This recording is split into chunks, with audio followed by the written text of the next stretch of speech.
In further developments, the South African Federation of Trade Unions says turning to debt will not revitalise economic growth in the city of Johannesburg. The union has condemned the city's approval of a 2.5 billion rand loan facility by the French Development Agency. Business reporter Ntokozo Khumalo discusses this further with Saftu's Trevor Shaku. There are two things which at this current moment are a cause for concern for the South African Federation of Trade Unions.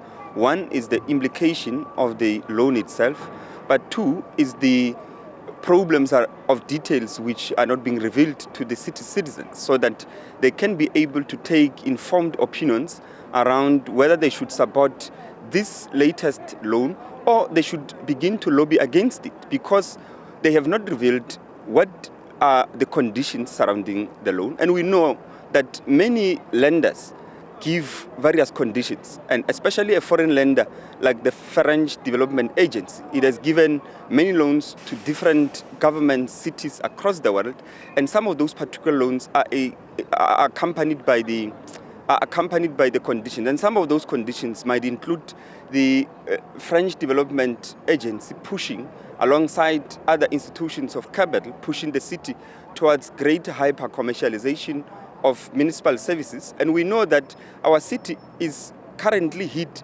by the skyrocketing costs of municipal services. We've just seen a few weeks ago the approval of the 200 rand surcharge on electricity. We've also seen the increase in terms of the sewage, refuge, waste collection, and many other services. Any ideas from, the union's point of view of what are some fresh ideas that the city should be approaching to really get the economy going again and create those jobs, create those small businesses that can last and make impact on the economy? Sure. You see, we think that one of the problems that leads to the city having cash problems and unable to run some of its spending obligations in terms of services has been the superficial barrier or the superficial wall that has been erected between local government and the national government.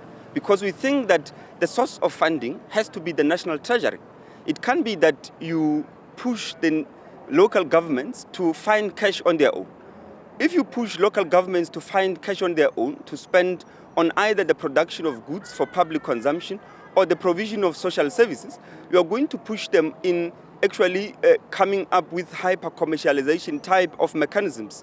Trevor, well, thank you so much for those insights. Of course, Trevor Shaku is the spokesperson with the South African Federation of Trade Unions.